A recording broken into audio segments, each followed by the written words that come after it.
Okay, hi everybody. Thank you for coming. This is very, very exciting, especially since on my last conference it was more of like a Linux-oriented event, and I had slightly less people. So thank you. Thank you for rebuilding my confidence.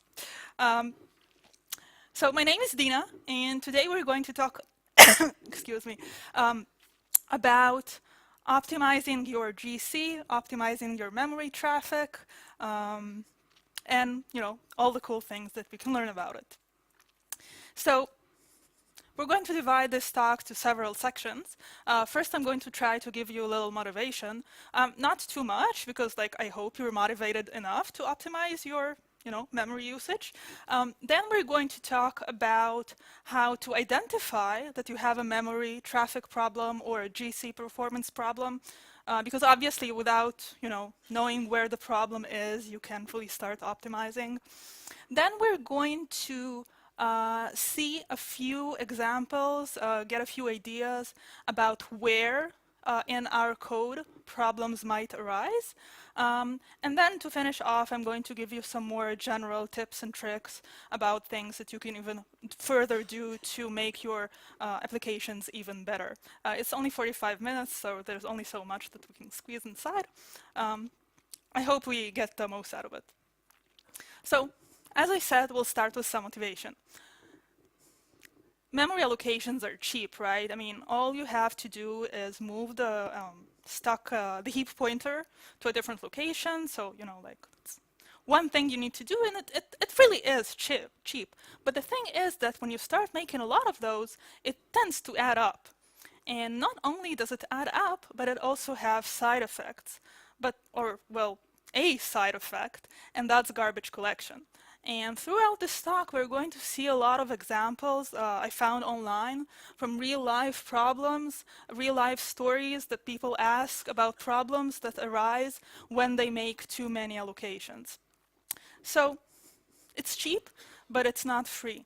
And the reason I'm saying this to you is that, excuse me, even though it makes sense what I just said when you think about it, but from my experience, developers usually tend to spend more time thinking about optimizing CPU usage and how to make their applications performant in that sense. And it's not until we have a severe memory or performance problem that arises from garbage collection that we suddenly realize that, well, hey, we had to think about memory as well. And the fact that we're running in a managed environment doesn't mean that everything is just going to work perfectly. So it's just something to think about. Now here's one of the stories that I found online. I'm going to show you a lot of questions from Stack Overflow today. So there's this guy here, he's writing something in Unity. I think it's Python, but that's besides the point. So he has an update function, which obviously is supposed to be pretty fast because it happens a lot throughout the application. And he was having performance problems, so he ran a profiler. And what he found out was that his update function was spending 33% of time doing garbage collection. So that's quite a lot, considering that update is, again, something that happens quite a lot and has to be really, really efficient. So spending a third of the time doing garbage collection is pretty much a waste of time. So this, I hope, pretty much sums up our motivation here. We see this as a real problem, and it might come bite us right where we're not expecting it, such as updating our frames. So let's continue to find out how we can detect where our problems are coming from, where the bottleneck is, where exactly we can see the information about allocations and memory usage and the times in GC that can help us understand the source of our problems. I think that the easiest way to find out that we have a memory problem is using performance counters. Performance counters are these objects inside our Windows system that can emit numerical data about all sorts of areas in our system. they're really located throughout the entire thing. They can provide information about CPU usage, about disk usage, about .NET stuff, memory, threads, ASP.NET things. Really, pretty much everything in your system can emit information through these performance counters. And what's really nice about them is that you don't have to like restart or rerun your application or anything like that. You just need to tap into the API using, built-in tools that we have in Windows. So for example, Windows, it comes already installed with perfmon, which is a graphical UI for monitoring performance counters, and typerf, which is a command line API for hooking into performance counters. And it will allow you to get any information that you might need about your system. Now, as a side note, I will mention that you can also write your own performance counters. So if you're writing an application and you want it to be easily monitored, for example, for your DevOps people or whatever, then you can totally write and emit your own performance counters. But that's not the topic of our talk. I just wanted you to know that in case it's interesting for you. So we're not going to do any live demos today because there really is not enough time for that. But this is a screenshot I took of perfmon, that UI I told you about that can display performance counters. And what I did here is that I collected information about a certain .NET application that I have on my machine. Specifically, I collected information about 4 things. The first is this green line here. That's the total managed memory, bytes in all heaps. The red one is the time spent, percentage of time spent doing GC. And there are 2 more graphs about allocation rates and the number of Gen 0 collections, but that's a little less interesting. What I want you to notice here is that, well, first of all, I didn't say that, but the graphs are scaled so that they can be seen on the same, on the same area in the application. So you can see the scale here. But again, that's not really the point. What I want you to notice is that the total size of the memory it's pretty constant. And it changes a little bit, and it's okay because the application does stuff, but it seems fairly flat. So it doesn't look like we have a memory leak or anything like that. So that's good. However, still, and the scale of the time in GC graph is 1. So these are the actual numbers. The percentage of time spent in my application doing garbage collection is, what is it, like 50, 60, 70%? Now, I can't tell you a number, like a threshold, below which GC is, good and above which GC is bad. But I can tell you for sure that 60% of time being spent in GC is not normal. Under no circumstances is our application to spend so much time in GC. So, the problem with the graph that we just saw was that it was very evident that we have a problem, right? I mean, okay, we're spending way too much time doing GC, but it didn't tell us anything about where the problem originates. So we know we have a problem, and it's good, but we need more. We need to be able to diagnose where exactly it's coming from. And so, of course, we have an answer for that as well in Windows. Along with performance counters, there's another monitoring framework in Windows called ETW, Event Tracing for Windows. And it's similar to performance counters in the sense that these are objects scattered around the system, everywhere, again, in the kernel, in the user space, in .NET. Again, they can tell you stuff about what's the CPU doing, what's the memory, what's going on in the memory. It's even in third-party components. In fact, I recently found out that Chrome can emit ETW events if you configure something in the settings. And it also doesn't have, you don't have to make any changes to your application. There are APIs and tools out there that don't come built in inside Windows, but are freely downloadable from the Microsoft website that can help you hook up into these ETW traces and get all this information. However, unlike performance counters, which only give us numerical information, these are structured log messages.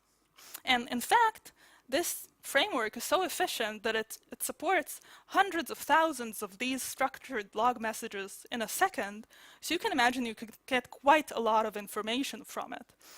The overhead is pretty low. If it's not turned on, it's just a matter of a few cycles, because it basically just checks, should I emit the message or should I not? So it's just this if statement that you pay for. And if it's turned on, of course, it depends on the amount of data that you want to emit. But if the events are not too frequent, like millions of events per second, and you don't emit too much data, then it's pretty good. Again, as a side note, you can write your own ETW events. So just remember that for the future, but we'll not talk about it now. So what I want to show you now is an example of all the data that can be found inside these ETW logs. Now, I'm not going to show you now how I got them. There's an application called perfmon, which you can use both to record these ETW logs and to later analyze them.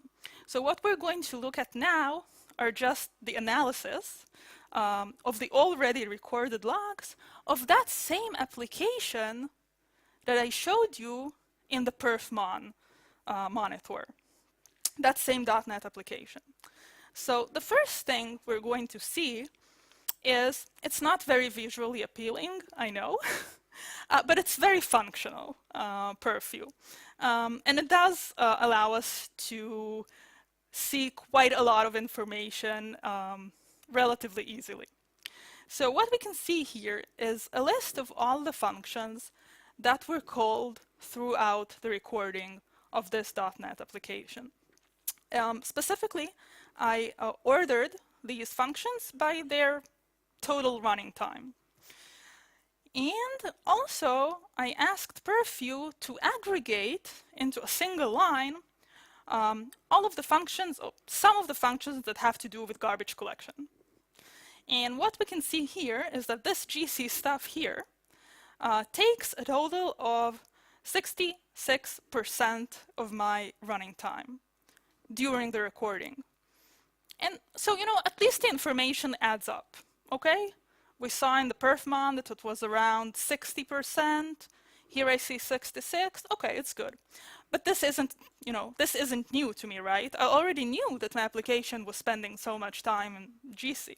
So I do have some new information here because I do have some other functions, just like, running a regular profiler on my code, but it didn't help me understand where allocations were coming from or what was filling up the memory. So there is a different screen in perfmon, which similarly to showing us a list of all the methods that were called, shows a list of all of the types that were allocated throughout the recording. And so this is part of the list. And this time, of course, I ordered it by total size of allocations. And so, oh, oops, the red square should have been around large object. I apologize.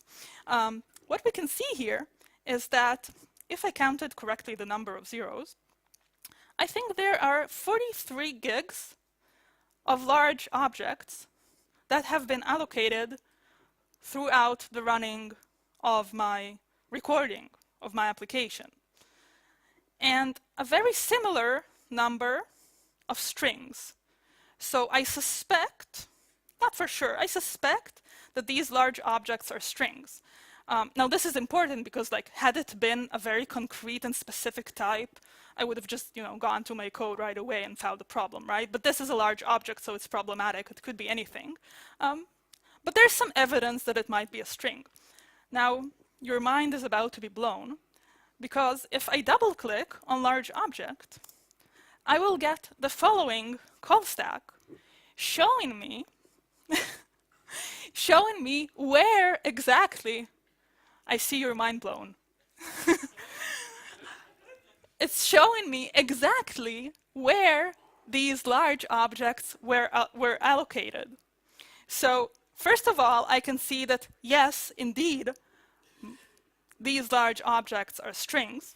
Okay, probably large enough strings by that time, and all sorts of functions, all the way to string concat, which is interesting. And right below it, who calls string concat? This is already something of my own. That's the name of my application, Jack compiler, compilation output text writer class, write methods. So you can understand from the name it's some sort of compiler, and it probably processed some code. At this point, obviously, I can go back to my code and find out that I concatenate strings using the plus operator, which, as you probably know, produces a lot of temporary strings, especially when we're dealing with a compiler that's adding more and more and more and more output to our code. So this is like very bad code, obviously. And ETW allowed us to figure out what was the problem, which I personally find is pretty cool. Okay, so the last thing I want to mention, and it's really going to be just a short mention, is code analysis, both static and dynamic. So static code analysis can actually help you find problems in your code while you're writing it without even running your application. And the idea is that of course, you as developers write perfect code and everything, but still it might be a good idea to give a computer a go at your code and, tell it, please try to find problems for me. And the way it works is that it usually uses some sort of pattern matching. So for example, this pattern of taking two string types and adding them with a plus operator, that's a pattern which is very easy to detect. And a static analyzer would be very easy for it to tell us, hey, you have a problem here, please don't do that. Use a string builder instead. Another example, a famous example, is passing the wrong number of parameters to console write line. It doesn't have anything to do with memory, but it's just a good example of what static analyzers can do. And of course, there are more complicated things that it can do. There are a lot of tools available out there, starting from ReSharper and built-in Visual Studio static analysis. And many more tools. They have various ranges of prices, all the way up to thousands of dollars per year. So, and of course, the quality is up to par with the prices. So take that into account. And still, even though static analysis is pretty cool, there are scenarios which are very hard to diagnose without actually running the application and having some sort of temporal analysis on what's going on. A good example of that is finding memory leaks, of course. It's not always easy to reason about theoretically about the code and try to figure out what's going on. So a dynamic profiler would hook up to your application, monitor it for a while. It would allow you to compare snapshots of memory. It would allow you to find out which objects were allocated but not released in a later snapshot. By the way, a lot of these dynamic profilers actually use ETW to get their information.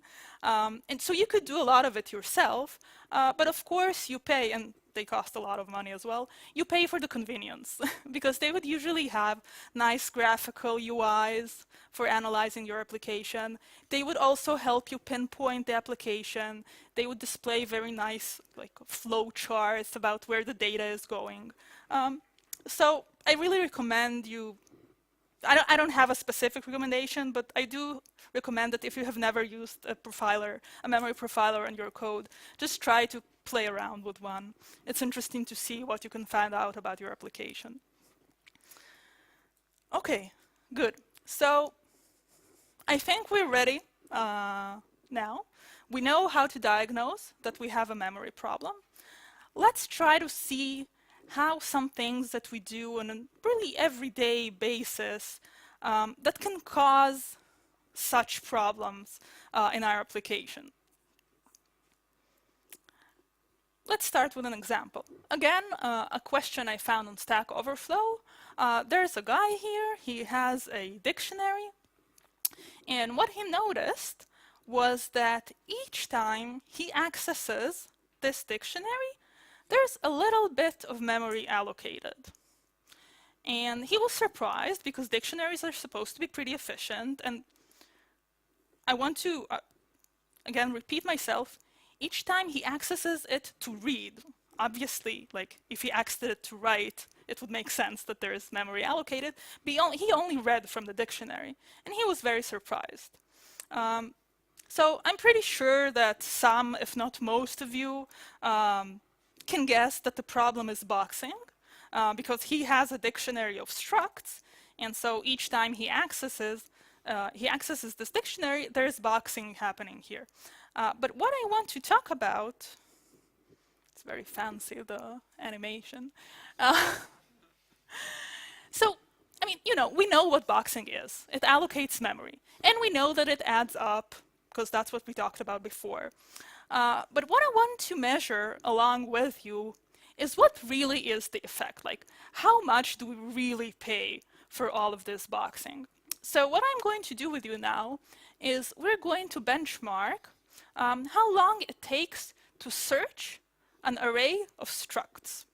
It sounds like a pretty easy thing to do, and I'm sure that a lot of you have very similar parts in your code. Let's see what it costs us. So we're going to use a struct, a very simple struct, that all it has is a single integer inside. And we're going to have a few versions of this struct, and we're going to measure how long it takes to search it. So this is the first version, pretty straightforward, struct, value, simple.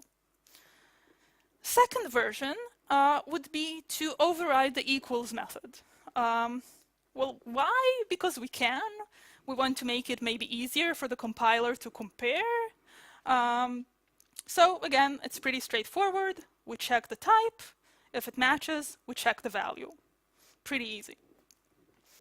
Another option would be to go even further and implement the IEquatable interface.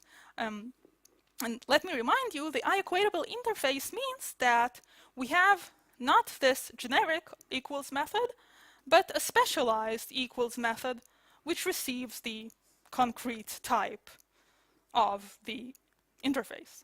And this makes implementing the equals method even easier because we don't need to check the type anymore. Obviously, the type is correct, and we just compare the values. Now, what's our benchmark going to be? We're going to search a long list of such data structures.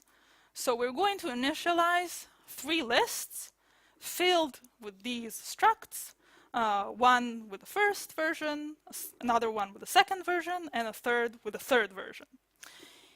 And then what we're going to do is that we're going to run a benchmark which searches these lists for the last element of the list. Why the last? Well, because obviously I wanted to go over the entire list because, I wanted to take time. So this thing you see here, benchmark, is from the benchmark.net NuGet, which is freely available for you online. It's a pretty good benchmarking library. It's fairly hard to write benchmarking on our own because we need to think about a lot of things, such as warming up the cache and optimization and stuff like that. And benchmark.net makes it fairly easy. You basically stick this attribute on your function and you run it. And it repeats the test as many times as it needs. It throws away outliers and displays a nice table with results. So we're not going to run it now. Well, mainly because benchmarking takes a lot of time because some of these instances would get repeated thousands of times to get an accurate measurement. So I'll just show you the results straight away. So let's ignore the first line for now. I promise I will get back to it later. I want to first concentrate on the difference between the 2 versions of the struct, one with the generic equals method and one that implements the IEquatable interface. As you can see, the third version was much better. So to understand the difference, let's analyze how searching works, right? So searching is easy. We go over the list and we compare all of the elements to the element that we're searching for. And comparison is easy as well, right? Well, for primitives, it's obvious how to compare. But if we have a user-defined struct, it's not so clear how to compare them anymore. And so the code, by the way, this is all copied from the .NET implementation. So this is like actually the code that's being executed. So if we're talking about a user-defined struct, then we need to create a special comparer that knows how to compare it. And it turns out that this is where the difference lies, because there's a different comparer for like general objects and for objects which implement the I-equatable interface. And in a sense, it makes sense, right? Because if I implemented I-equatable, then obviously I wanted the code to use that. So something needs to make sure that that's what's going to be used, and this is the code that makes sure of it. So we have a special comparer for the I-equatable case, and then we have all the rest of them. Now let's look at the code for the comparer. It's really pretty straightforward. Basically, it all, except for all these, technical checks that we need to do, it all boils down to x equals y. Now, let's understand what happens here. Remember that the elements that we're comparing are structs. And this equals method is that, general master equals method which accepts an object, right? So this equals expects an object, but it gets y, which is a struct, which is a value type. So y is boxed. Okay, so that's boxing number one. What about x though? X is also a struct, but we call equals, which is a virtual method. And if we want to call a virtual method, we must call it on a class, on a reference type, so that we can use the virtual method table and so on. So in order to be able to call this equals method, we also have to box x. So we have a total of 2 boxes here. And this is where the allocations are coming from. Now, let's look at the generic equality comparer, which is the special equality comparer for the I-equatable types. It looks the same, right? It's like really literally the exact same code, except that here the compiler knows that x and y implement I-equatable, right? So what happens here? This equals method is actually not bound to the master equals object method, but it's actually bound to the equals from the I-equatable, which is also written here in the documentation. So equals expects a struct, and it gets a struct, and nothing is boxed, for y at least, and this is good. What about x though? If you remember in the results, we saw there were no allocations in that benchmark. But this is an interface method, which is like probably a virtual method, right? So we would expect x to be boxed still.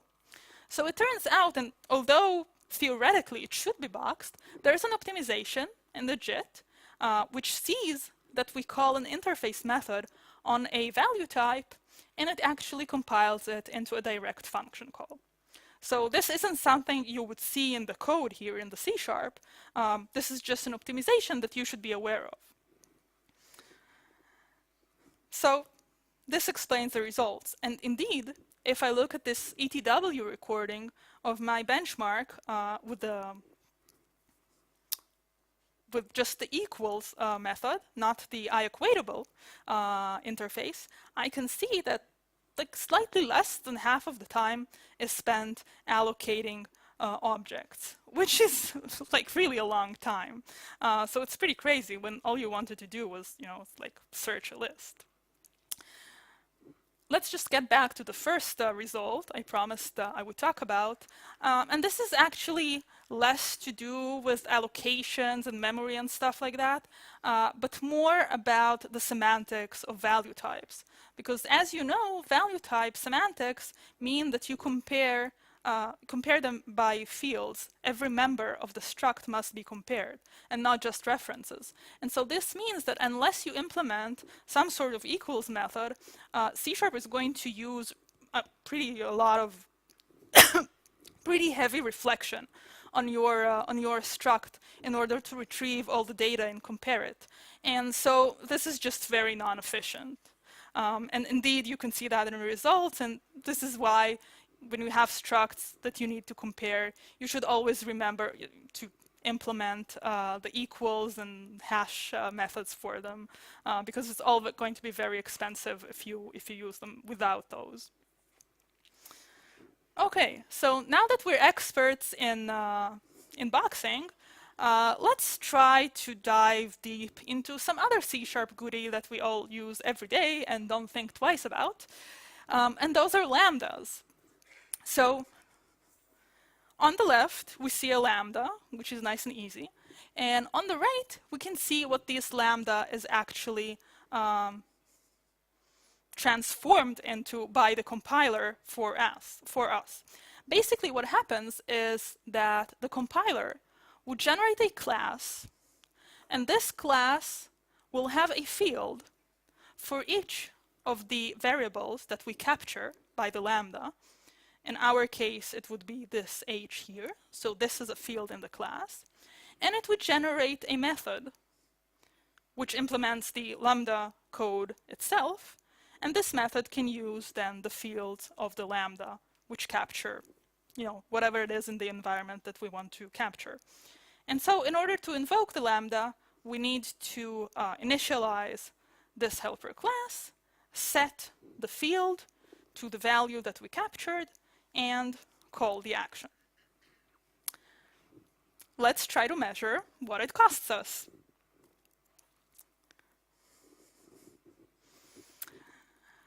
So I was thinking, it takes a very long time to load the demo slides. So I was thinking, where do we use lambdas a lot? We'll use them a lot with tasks. So I will try to benchmark a few things that I can do with tasks. And in order to do that, because I didn't want to get in my measurements all messed up because of the task itself, so I wrote a task stub, which really does nothing, but it has the same start new APIs as the real task class. So the stub is not going to get in our way. It's not going to introduce any memory allocations or CPU usage or anything. It's just going to mimic the API that we would use had we used real tasks. So what I want to do, again, is measure how much it costs me to capture state in my lambda. So I'm going to imagine that I add up a few values. And it's not correct in the logical sense because I don't have locks here or anything, but it doesn't really matter because all I care about is the time and not the results, so bear that in mind. So the first thing I can do is just, go over all my data, create my value, and capture it in my task and add it up to my sum. The second thing I can do is, instead of capturing, using a special task API, which actually allows us to pass the value that we want to capture as a parameter to the function. And so note that in this case, the lambda actually receives an input. So it does not capture the state. It gets it from the task API. Another option is that we don't need to capture anything. So we just use some constant value inside, so there's nothing to capture. And then another option would be, why use lambda at all? Just, write a function and and pass it to my task API. So these are the results. And the first thing that I want you to notice here is that there's a general correspondence between the size of the allocations and the running time. And I hope this doesn't surprise you by now. Let's try to understand, though, where it all stems from in our code. So this is the first case, where we have data and we capture it. So let's try to understand where all the allocations are coming from. First, we have to create the data. Obviously, we have data, we have to initialize it, there's no way around it. But we also have to pass it to the lambda for capturing. So we need to initialize our lambda helper class. And then finally, we need to pass an action to the task API. So we also create a new action. And all of this happens for each iteration of the loop, because in each iteration of the loop, we have new data that we need to capture. Next, if we use the special non-capturing task API, look what happens. We still have to allocate the data. Again, there's no way around it. But look what happens here. This method, that's our lambda. And it doesn't need to capture state anymore because it gets the data as input to the function. And so that means that we don't really need the helper class. We don't really need all of this scheme to save stuff. And moreover, the compiler is actually smart enough to allocate this action just once. Because it's the same action, it just gets the input as a parameter. So it doesn't need to reallocate itself again and again and again. It just caches it inside. So all we do is just allocate the data over and over again. Well, when there's no data, obviously there is no allocation, right? Just the action itself, which adds the default data. And again, this is cached similarly to the previous example. Now, the last case, this is where things get interesting, because this is actually a bug, or at least what I think is a bug. I would expect the code to be exactly the same as the previous case. But for some reason, the compiler fails to optimize the creation of the action, and it allocates it over and over again in each iteration. So next time ReSharper suggests you turn this whatever into a method group, think twice before you do that, because it might cost you. And so this really explains the results, right? In the first case, we have lots of allocations happening over again. The data, the action, the Lambda helper class. The second case, we only need to allocate the data. The third case, we don't need to allocate anything. And then in the last case, we, for some sad reason, we allocate the action over and over again. And probably the action class takes more space than the data class, well, because the total size here is larger. So that explains it. Now, our last demo is going to be about LINQ, because that's like really adding boxing and lambdas and everything all together. And when you come to think of it, you will understand that LINQ is the culmination of all evil, as you will see, as you will see in a moment. So this is the code. Like, don't read too, don't try to understand. It doesn't really matter. This is a mathematical computation, a complex mathematical computation, which computes, and this is going to be a little complicated, the average number of different digits in the string representation of all the numbers in a certain range. If you did not follow that, it's okay, it does not matter. Just remember a mathematical computation. It has no objects here, it has just loops and arrays and simple stuff, okay? So this is one version, just calculate with loops. Another option would be to calculate the exact same thing, but instead of transforming integers into strings myself, I would just use the toString method, which makes life maybe a little bit easier for me. But other than that, it's the same calculation. And then there's this. This is the LINQ version. Now, I don't think this is a good example of using LINQ. It took me a very long time to write this in such a way that the result would be the same as my loops. But I managed eventually, and trust me, the result is the same, the code is correct. What I want to show you is the benchmark results. Voila. Yes, so there's a factor of 10 between the simplest loop version and the LINQ version. As I said, the culmination of all evil. Okay, so in the short time that we have left, I want to give you some more advice about what else that can be done to make your code better. So the first advice is don't use GC.Collect on your own. You need to trust the system. I know it's hard. Please trust the CLR that it will call garbage collection when it says fit. Because if you already have high memory usage and you're already having performance problems, you're going to call GC.Collect. And so GC.Collect is going to, first of all, take a longer time because your memory usage is already, large, and it's going to pause your application for all that time. So it's just, you need to have like a really, really good reason to call GC.Collect on your own. Instead, you should use what we saw so far and what we're about to see to make your memory traffic lower. Now, it's okay if you use it for debugging, but just like don't forget to remove it before you go to production. So again, this is based on real life stories. There's a guy here, he's complaining that he's having severe performance issues because some third-party library he's using is calling GC, like full-on GC Gen 2 collection, like all the time, which is pretty annoying. So yeah, so that happens, it happens. And of course, famous last words, we actually had GC.Collect in our code up until about, what is it, like a month ago. Doesn't matter what the reason. There was a reason originally, but we don't have a reason anymore. And indeed, we removed GC.Collect from our code because it turns out it was consuming 10% of of our application, and it's just not needed. It's not like 10%, it's so much. It's definitely not as bad as some of the other examples that we saw before, but it's just, there's no reason for it to be there. Here's a funny story. This is a coincidence, actually, where it seemed that GC.Collect solved the problem, but it actually didn't. So the story goes like this.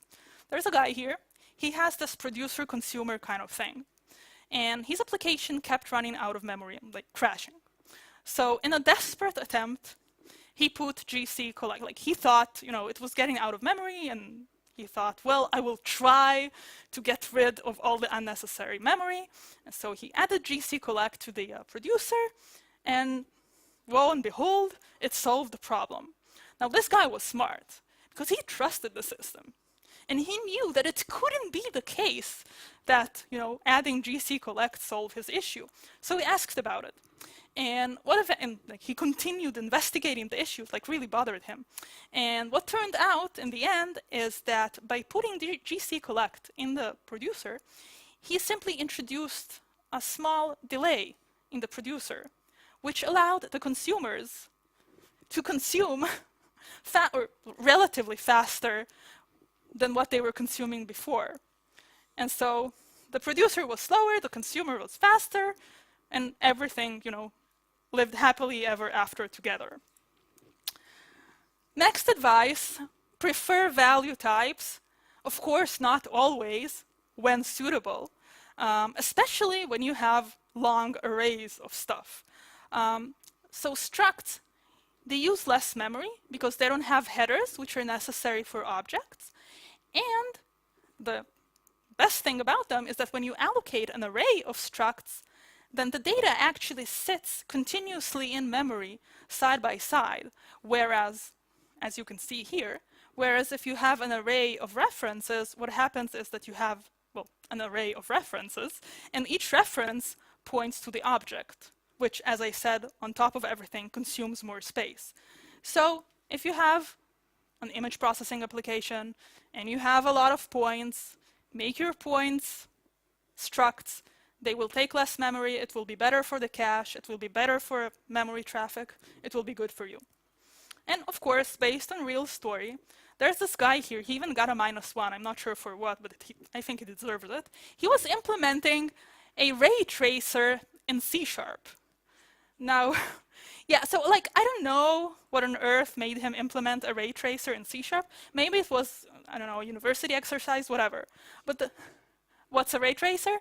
It's something in graphics, and it has a lot of arrays of points. Okay? And he was having like really severe problems, performance problems in his application. And of course, they were all solved when he started using points, vectors, which were structs. Next advice, pool, buffer, reuse the expensive objects that you can find in your application. There are a lot of object pools, implementations lying around over the internet. I didn't use it myself, but I did see that Microsoft has one on NuGet. So if I were to start, I would probably try this one first. And in that sense, it's also worth mentioning that you should check out the System Buffers API, which gives you a very efficient interface for handling subarrays, which means that, like, when worst come to worst, you can kind of manage memory on your own and, like, give out parts of large arrays to different parts in your applications and get them back when they're done with it. All of that without having to allocate these little arrays over and over again.